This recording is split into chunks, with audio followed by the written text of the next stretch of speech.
it's Emily Graziano here, and I'm back with the KISS Video Diary series. Honestly, I forget what number. It'll say in the description, though. Anyway, this is going to be 5 of my least played KISS songs.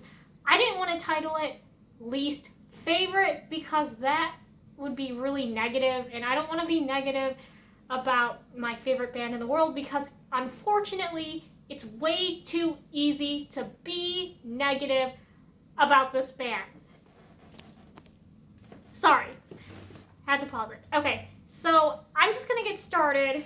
And again, this is going to be kind of a shorter video. And also, disclaimer, if you love these songs and you play them all the time on your KISS playlist, that is super fantastic because KISS is art. And it really proves fans can be very diverse with their favorites, and that KISS really is, in the words of Tom Morello, a people's band, not a critic's band. Okay, so let's just get started. First song on my list from Crazy Nights that I don't play that often, When Your Walls Come Down. I don't like this song that much. That's why I don't play it that much.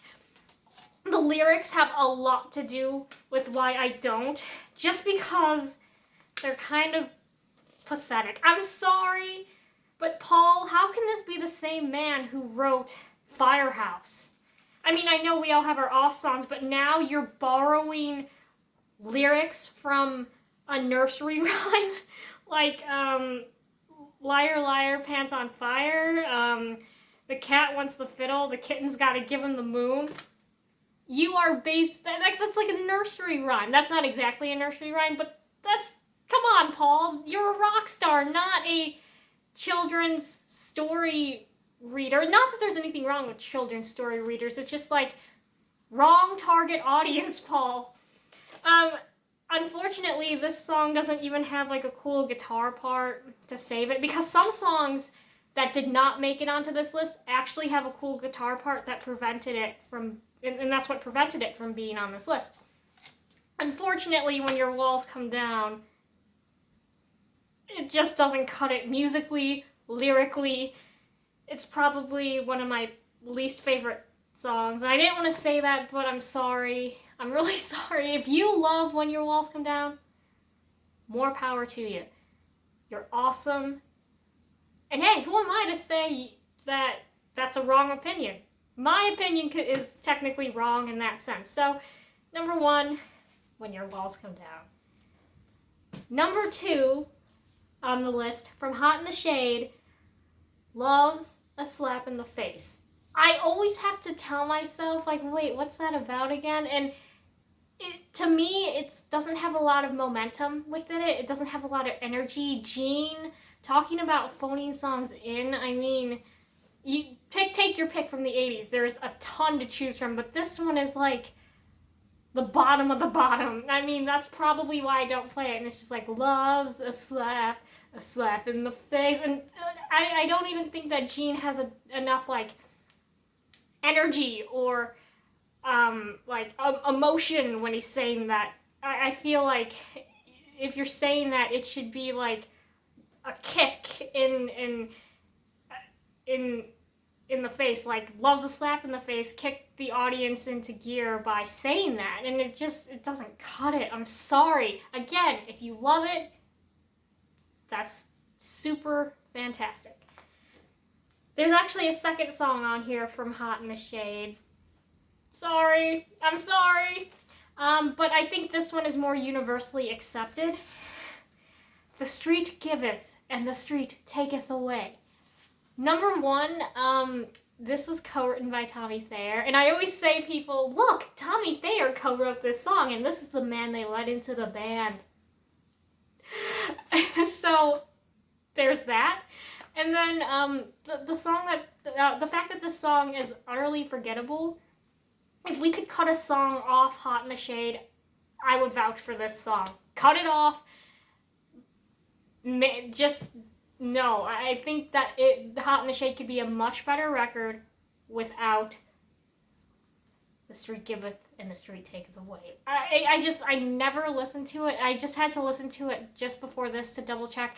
Like, yeah, oh yeah, this is why I don't like it. This is why I'd never play it. This is why it's a skippable song. So, it doesn't cut it for me. Like, first of all, interesting title, but, I mean, this sounds like it could be on The Elder. Just that title alone, The Street Giveth and the Street Taketh Away. I think if you could take that title and slap it onto The Elder, not musically, not sonically, not production-wise, but just that title alone, it just doesn't fit that with Hot in the Shade.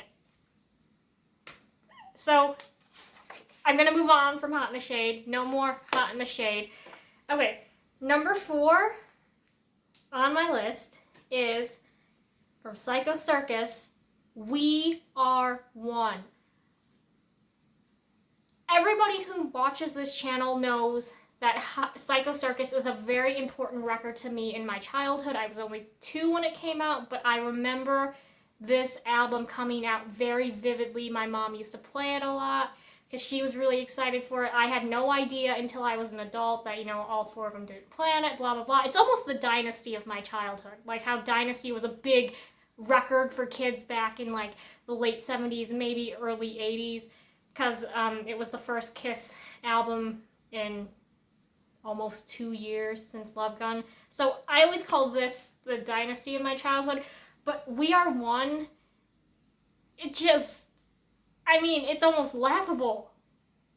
I mean, there's a song on here too, You Wanted the Best, but to me, You Wanted the Best is like a love to hate thing. Like, you wanted the best.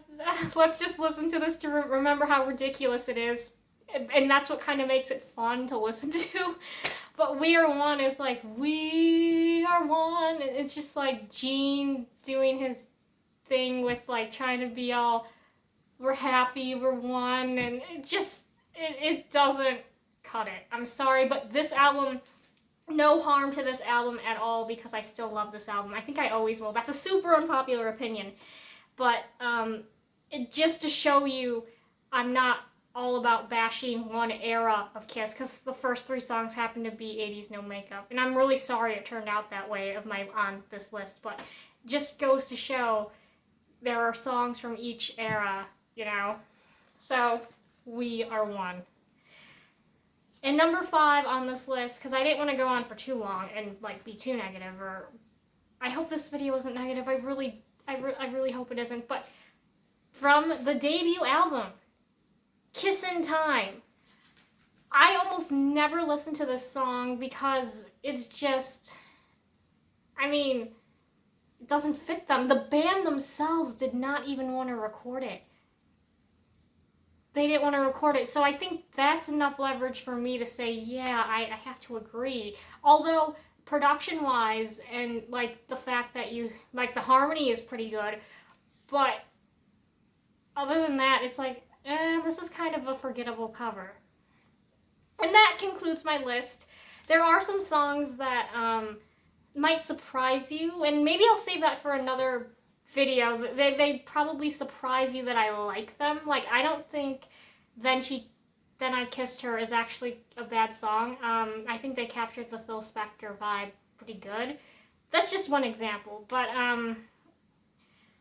maybe I'll save that for another video. In the future, I think I want to do like maybe an unpopular opinions video, like songs that I find good that generally aren't considered good, and then I want to do a video of like songs that I find underrated, so maybe look out for those.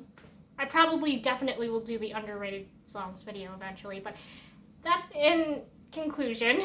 That's it for this video. Thank you for watching. I'm Emily Graziano, and I will see you in the next one.